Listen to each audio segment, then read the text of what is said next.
Assalamualaikum warahmatullahi wabarakatuh. Good morning, ladies and gentlemen.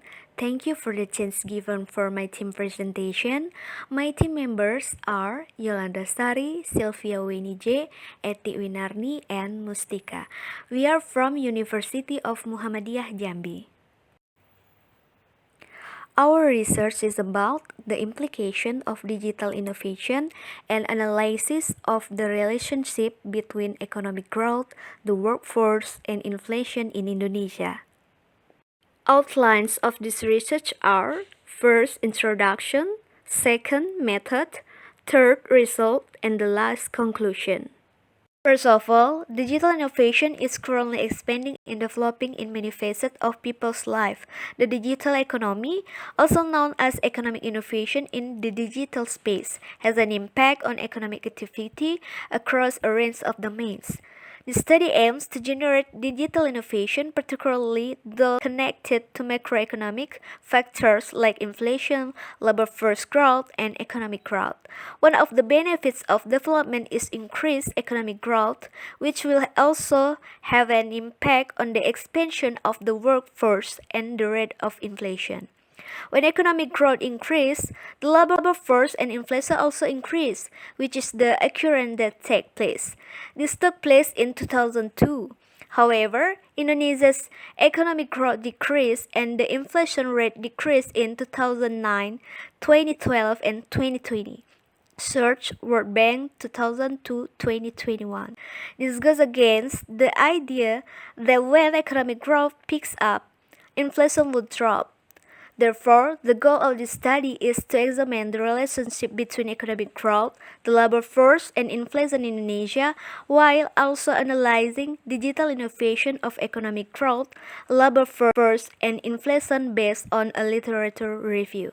This research, using a quantitative descriptive methodology and the factor error correction model or VECM, the study employed secondary data that was collected from the World Bank as annual data for the years 2000 to 2021. Then the result of this study was shown in Table 1, Granger causality test result.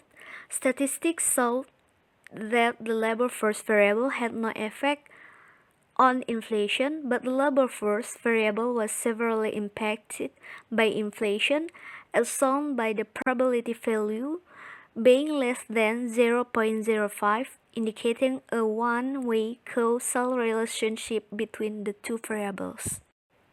Then, the short-term VECM estimation finding in Table 2 showed that the labor force and inflation variables at leg 1 had no discernible impact on the economic growth variable, since the t-statistic value was lower than the t-table.